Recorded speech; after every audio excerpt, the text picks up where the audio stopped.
बाहर घूमने चले गए, क्योंकि कॉलेज के बाद हम दोस्तों का मिलना जुलना तो ना के बराबर ही था। 2 साल में हम लोग अब तक बहुत कम मिले थे। मैं, जतिन, वैभव और मयूर, हम चारों कॉलेज के टाइम में अच्छे दोस्त थे और घूमने फिरने के भी बहुत शौकीन थे। लेकिन अब सब लोग अपनी अपनी ज़िंदगी में बिजी थे। आज संडे था, इस वजह से मैं आज सुबह थोड़ा देर तक भी लेटा हुआ था। लेकिन मेरे फ़ोन की घंटी बजी, जिसकी वजह से मेरी आंख खुल गई। तो मैंने फ़ोन उठाकर देखा, फ़ोन जतिन का ही था। क्योंकि हम घर से लगभग 10 बजे निकलने वाले थे। शहर में उन चारों के घर थोड़ा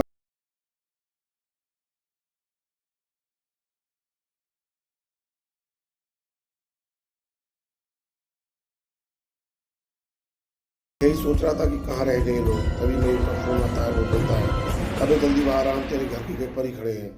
मयूर के इतना बोलने के बाद ही मैं तुरंत कमरे से बाहर निकला और उनके पास आ गया। वैभव अपनी गाड़ी लेकर आया हुआ था। फिर उसके बाद मैं भी जाकर तुरंत गाड़ी में बैठ गया। हम चारों बहुत खुश थे आज, क्योंकि बहुत टाइम बाद चारों एक साथ फिर कहीं घूमने जा रहे थे। वैभव कार चला रहा था। तभी उसने कहा, हाँ भाई लोगों, कहाँ जाना है यह तो सोच लो। बस घर से निकल आए हैं कि कहीं जा रहे हैं, पर कहाँ जा रहे हैं यह तो बता दो। किधर ले जाऊँ गाड़ी? मैंने कहा, भाई ले जा जहाँ तेरा दिल करे, आज वहीं घूमेंगे आराम से, फिर आएंगे शाम को। वैसे भी पूरे हफ्ते काम काम का, आज थोड़ी मस्ती का मौका मिला है। मैंने कहा, वैभव कहीं जंगल या पहाड़ों की तरफ चलते हैं, बड़े दिन से नहीं गए। मैंने कहा, हाँ सही है, जंगल में पिकनिक मनाते हैं। हम लोग घर से पिकनिक का सारा सामान तो लेकर आए हुए थे ही। उसके बाद हम लोग इंटरनेट पर सर्च कर रहे थे आसपास सबसे बड़ा और घूमने लायक जंगल कौन सा होगा। तभी जतिन ने कहा, अरे ये देखो, यह सुंदरवन यहाँ से लगभग 22 किलोमीटर की दूरी पर है। चलो आज वहीं चलते हैं। सुंदरवन के बारे में तो हमने भी बहुत सुना था कि बहुत बड़ा और विशाल जंगल है, पर हम कभी वहाँ गए नहीं थे, क्योंकि ये पहाड़ियों की तरफ था। तो अब हम सब ने यह तय कर लिया था कि अब हम चारों दोस्त उसी सुंदरवन में जाएंगे घूमने के लिए।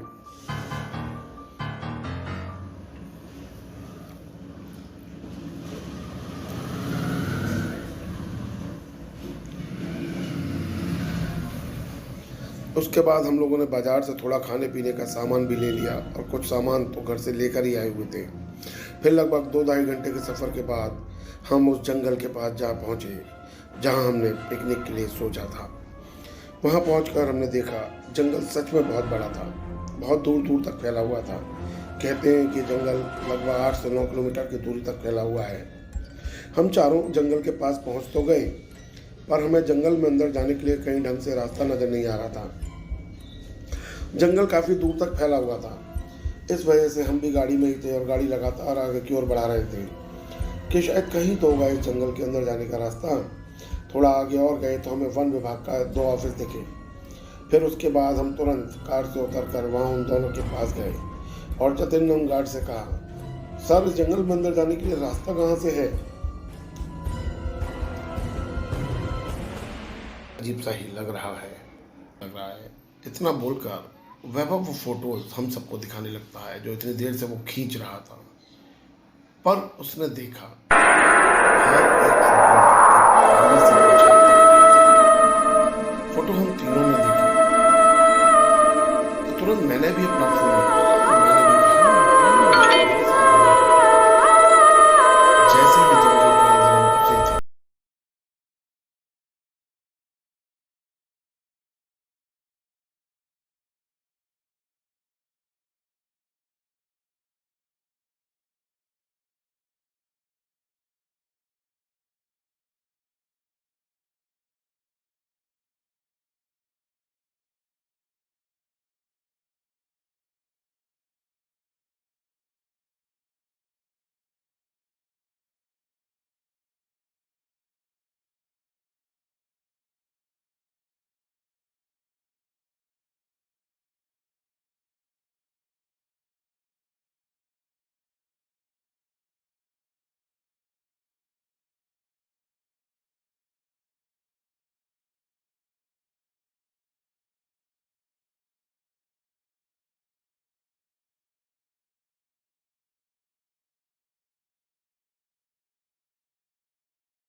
उसके बाद हम लोग अपना सामान वगैरह उठाकर जंगल से वापस निकलने लगे। और यह तो किसी को भी याद नहीं था किस तरफ से अंदर आए थे और अब किस तरफ से बाहर जाएं। दोस्तों, इसके आगे की कहानी अगले एपिसोड में। उम्मीद है आपको ये कहानी पसंद आई।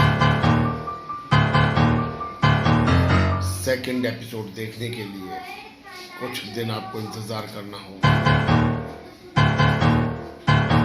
उसके बाद मायरा वॉइस चैनल इस सनसनीखेज कहानी का दूसरा भाग लेकर हमारे चैनल को लाइक एंड सब्सक्राइब अवश्य करें।